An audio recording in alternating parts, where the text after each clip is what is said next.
अभी यासिन मलिक है, इसके पिताजी टीचर थे, उसके बाद भी यासिन मलिक के पास ना तो कोई जॉब, ना ही कोई बिजनेस और ना ही कोई स्किल। इसके बाद भी इसके पास करोड़ों की संपत्ति है। 15 करोड़ का तो खाली एक मॉल ही है। आप पता करिए कि ये जो MS मॉल है लाल चौक पे, ये किसका है? ये जो ओएसिस स्कूल की चेन है, इसमें किसके शेयर्स हैं? आधे से ज्यादा लाल चौक पे प्रॉपर्टी है किसकी? देखिए, ये जो रिलीजन नाम का चूरन होता है बहुत ही जल्दी बिकता है। और ये ऐसा नहीं कि सिर्फ एक रिलीजन की मैं बात कर रहा हूँ, हिंदू, मुस्लिम, सिख, ईसाई, आप कोई भी रिलीजन देख लो, हर जगह पे ये चूरन बहुत आसानी से बिक जाता है। और यही रीजन है कि कश्मीर में जहां एजुकेशन नहीं है, सड़क नहीं, और ऐसा नहीं कि सड़क में गड्ढे हैं, सड़क ही नहीं है, मतलब कि साइकिल भी अपने सर पे उठा के लेके जानी पड़ती है। सुबह अगर खाना मिल गया तो ये भी नहीं पता होता कि शाम को मिलेगा कि नहीं। और उसी एरिया में करोड़ों रुपए के रिलीजियस प्लेसेस हैं। तो इसका क्या मतलब हुआ? यासिन का कहना है कि इंडिया और पाकिस्तान से कश्मीर को आजाद करा के आपको दे देगा। अगर सच में ऐसा होता तो 32 साल तक ये फ्री नहीं घूमा होता। इतनी बड़ी बड़ी पावर इन्वॉल्व है, बहुत दिक्कत हो जाती। लेकिन यासिन बहुत ही समझदार है। ये RSS से लेके PM ऑफ इंडिया तक सबसे बात करी है इसने। ये जो आपको कश्मीर दिलाने की बात करें, अगर आप इनसे पूछो कि मान लो अगर कश्मीर मिल गया आपको, उसके बाद डिफेंस कैसे मैनेज होगा? क्योंकि अभी तो पाकिस्तान इसलिए दे रहा था क्योंकि उसको लगता है कि एक दिन कश्मीर उसके साथ मिलेगा। जब आप उसके साथ मिलोगे ही नहीं तो हथियार क्यों देगा? सेम चीज फाइनेंस का क्या होगा? एक्सपोर्ट इंपोर्ट का क्या होगा? कुल मिला के पैसा कहां से आएगा कश्मीर चलाने के लिए? इनमें से किसी भी चीज का जवाब इनके पास नहीं है। एक्चुअल में आप दुनिया के किसी भी एक्सपर्ट से पूछ लो, कश्मीर का उस पर्टिकुलर एरिया में अलग होकर रहना प्रैक्टिकली पॉसिबल ही नहीं है।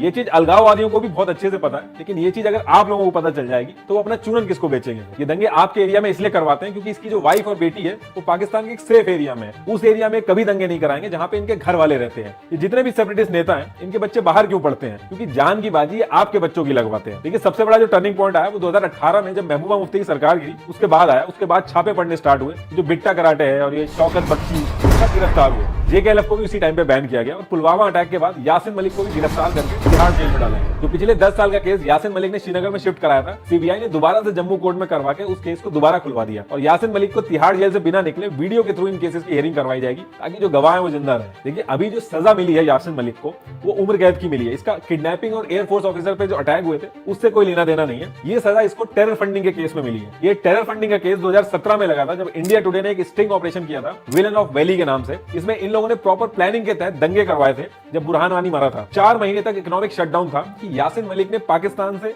लश्कर-ए-तैयबा, हिजबुल मुजाहिदीन और ऑल ओवर वर्ल्ड से फंड रेज किए। ये पैसा उसने यूज किया है कश्मीर के अंदर stone pelting, burning down schools and government property, strikes और प्रोटेस्ट में। आप कहोगे कि स्टोन पेल्टिंग पे इतना जोर क्यों देते हैं? इससे बढ़िया तो बंदूक दे दें हाथ में, उससे ज्यादा नुकसान होगा। देखिए, बंदूक देने पे आर्मी तुरंत मार देगी। स्टोन पेल्टिंग ऐसी चीज है जिसमें आर्मी पत्थर मारने पे गोली नहीं मार सकती, लेकिन जब ये स्टोन पेल्टिंग बल्क में होती है तो बहुत ज्यादा डैमेज होता है। इसलिए इसको बहुत यूज किया जाता है कश्मीर में। यासिन मलिक के घर से एक नोट मिला जिसमें हिजबुल मुजाहिदीन के लेटर हेड पे सारे टेररिस्ट ऑर्गेनाइजेशन ने साइन किया था कि कश्मीर में जो फुटबॉल टूर्नामेंट हो रहा है उससे सबको दूर करो। और एक प्रोटेस्ट कैलेंडर भी बनाया था इन लोगों ने जिसमें डेट वाइज मेंशन था कि कब कहां क्या होना है। कोर्ट ने सारे एविडेंस देखने के बाद ये बोला है कि भले ये कहता है कि बदल गया, लेकिन एक्चुअल में ये कभी बदला ही नहीं। यासिन के साथ और भी लोग थे लेकिन उनका भी ट्रायल चलेगा। वो इसलिए क्योंकि यासिन ने कोई लॉयर लेने से मना कर दिया और अपने गुनाह मान लिए, इसलिए बिना ट्रायल चले ही सजा सुना दी गई उसको। लेकिन बाकी जो लोग हैं उनके ऊपर अभी ट्रायल चलेगा और उसके बाद सजा सुनाई जाएगी। देखिए, ये सब हरकत कोई करेगा जो यासिन ने की है तो पाकिस्तान का चहेता बनेगा। यही रीजन है कि यासिन की उम्र कैद पे पाकिस्तान बहुत गुस्से में है। कभी कॉन्फ्रेंस कर रहा है, कभी UN में लेटर भेज रहा है। ये सब दिखाने के लिए है। देखिए, ये चीज सबको पता थी कि यासिन को इस केस में फांसी नहीं होगी क्योंकि फांसी rare of the rarest case में होती है और ये टेरर फंडिंग का केस था। फांसी तो यासिन को जो बचे हुए 2 केस हैं जम्मू में जिसमें किडनैपिंग और मर्डर किया था उसमें होगी, लेकिन पाकिस्तान इसलिए गुस्से में है क्योंकि अब ये तिहाड़ जेल में रहेगा।